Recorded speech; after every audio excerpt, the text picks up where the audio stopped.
that if we find strategies to live in our kind of world and to find the joyfulness and the gladness that we want in our lives and that will be important on the last day of our life, so that when we get down to the end, we will know that we have lived, that we have dodged the bullets at least as long as we could, and that every day we have wrung out as much life as we could possibly wring out in the process.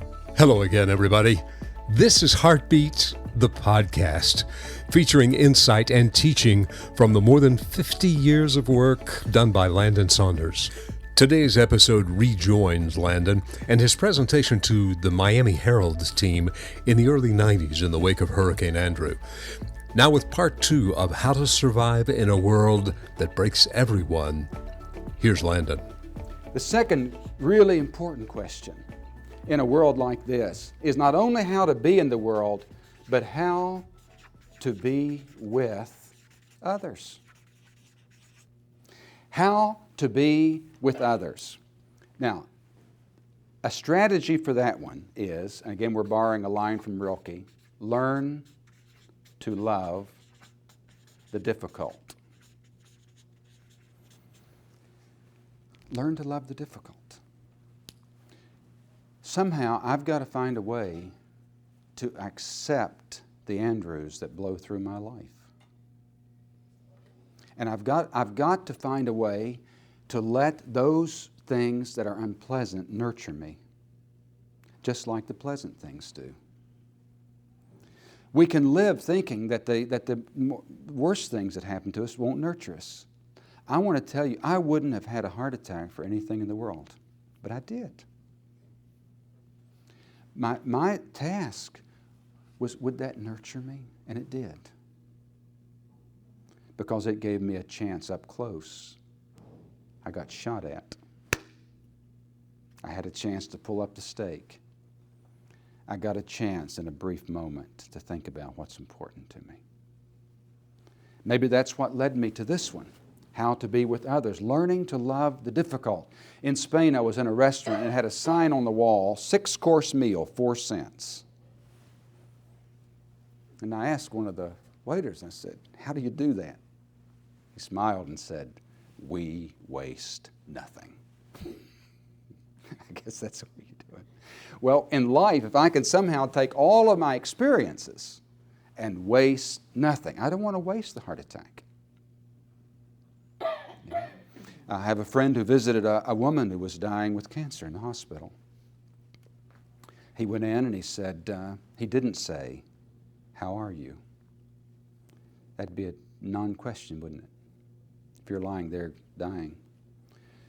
More sensitively, he worded it, how are you getting along with the cancer? She looked up and her answer was better than the question. She said, I'm trying to make an unwelcome guest in my body as comfortable as possible.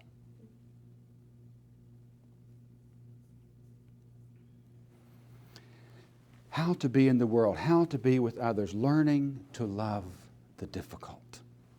Now, this is especially important in getting along with others because our best relationships, our homes, can be battlegrounds. Sometimes you come in from a hard day at work. You sit down, you watch a little TV, get ready to go to bed, and you're a little hungry. You think, well, maybe I'll get me a bowl of cereal. So you go into the kitchen and you get a bowl and you get you a spoon and you get the cornflakes down, pour the cornflakes out, put a little Equal or whatever on it, go to the refrigerator, get some milk, open the door, no milk. Living in a house, perfectly intelligent people, you know, but not one smart enough to get milk, you know. Now that can create a war zone in a house. Now Nasruddin, my little ancient Near Eastern friend, he had a way of dealing with all this. One evening he was sitting in his chair and he said to his wife, he said, honey, would you get us some cheese? Because cheese enhances the life and makes the eyes bright. And she said, Nasruddin, we don't have any cheese in the house.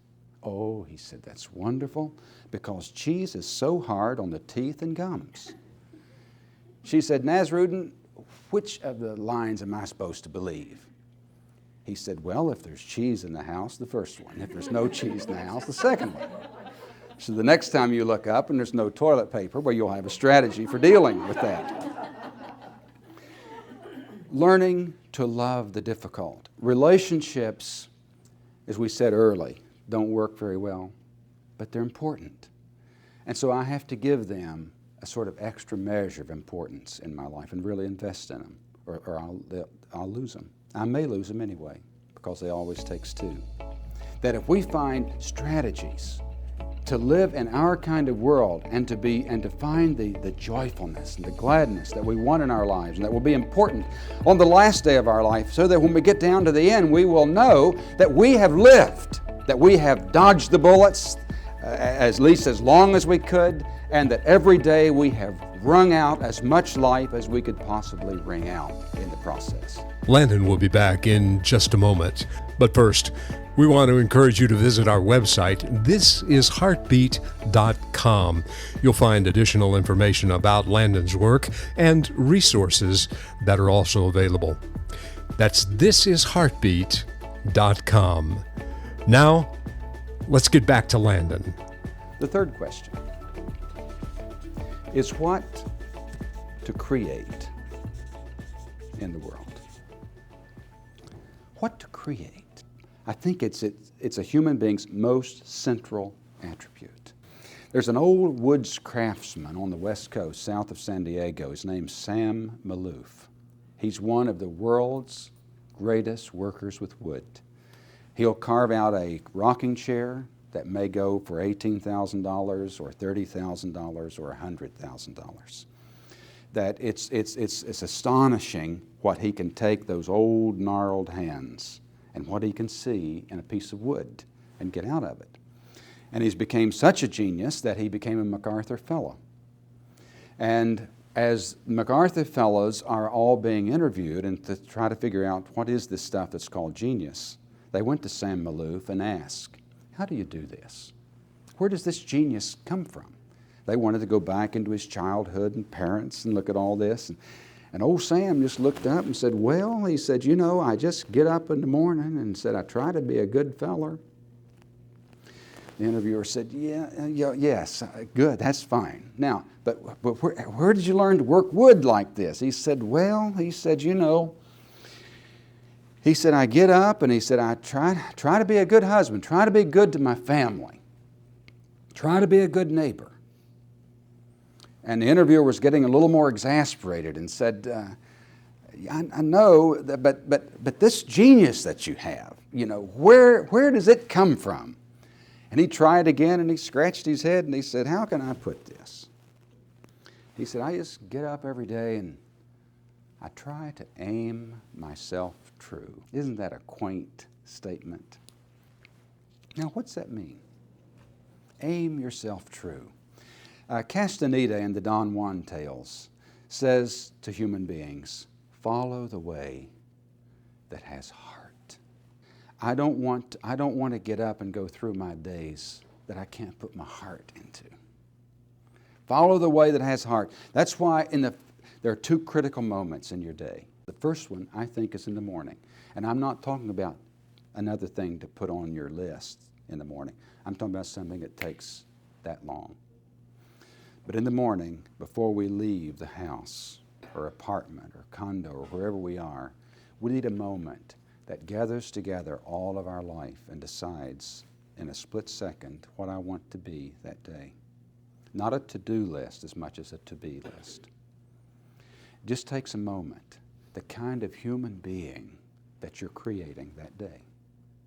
What I want to be. Somebody says, and this is what we fight all the time. This is the biggest thing that I fight in myself and the biggest thing I fight in audiences, is that somehow the things that are most critical, the things that are most important to us, we can get hold of everything except those. This one is this one has power to change a day. This one has power to turn not only a day around, it can turn a life around. You won't always be able to hang on to it all day long, but by 10 o'clock, you may have hung on to part of it. And by noon, you may still have hung on to part of it. Now, the day may have torn pieces of it away, but that's all right. 3 o'clock in the afternoon, you may have hung on, still been, and by 5 when you go home, there still may be some of it left. Joseph Campbell, in his interviews with Bill Moyers, used a phrase that was been picked up and used often: follow your own bliss. And that leads me to the second critical moment of a day, and that's the moment just before you re-enter your house. Whether you're living alone, but especially when you're living with others. Before you go through the door, you should pause and just long enough to think, now, the most important work of my day is about to begin. Again, on the last day, what happens when you go through that door is going to mean all the world to you. It's getting priorities, what to create. Aim yourself true. You see, creation is not just about making rocking chairs. It's not just about doing whatever the task has to be done to make a newspaper work. You're also creating a life that somebody, someday, is going to be trying to describe as they remember you. And then the fourth one is how to deal with the inevitable failure that comes to every human being. And here's the only way that I know to deal with it. And that is, make it a rule, and this is the strategy, to follow the great part of your life and not the small parts. Follow the great attributes of your life, not the small ones. There's not any failure that can ever hit us that can't somehow be moved through if that failure doesn't leave the smallest characteristics of my life the dominant ones. Failure can do that. But is that who you are? Wasn't there someone there before the failure? And isn't that same someone, shouldn't they be there after the failure? And aren't you a person that has some vision in your life, some great vision in your life? Isn't that the greatness of who you are? That you could always see through. I love the lines from William Blake, who did a lot with imagination and what he called double vision. That there's always the thing that is apparent before the eyes, and then there's always something else that you have to see, double vision.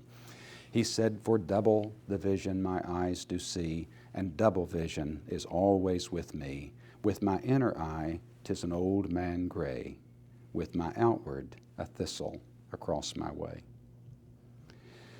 I think when I'm dealing with the totality of life in a world that breaks everyone, I'm trying to stay human and overcome the loss and the setbacks that come to us. I have one vision of my own life, and I see myself growing old, losing the rest of my hair, becoming a little more bowed, never losing the twinkle in my eye, I hope, never losing the laughter in my voice. But to do that, I've got to keep that long-range vision. I have to summons the will to fight. I have to stand. I have to get up again and again and again. We're all going to get knocked down on the canvas, and we're going to hear the 8 count.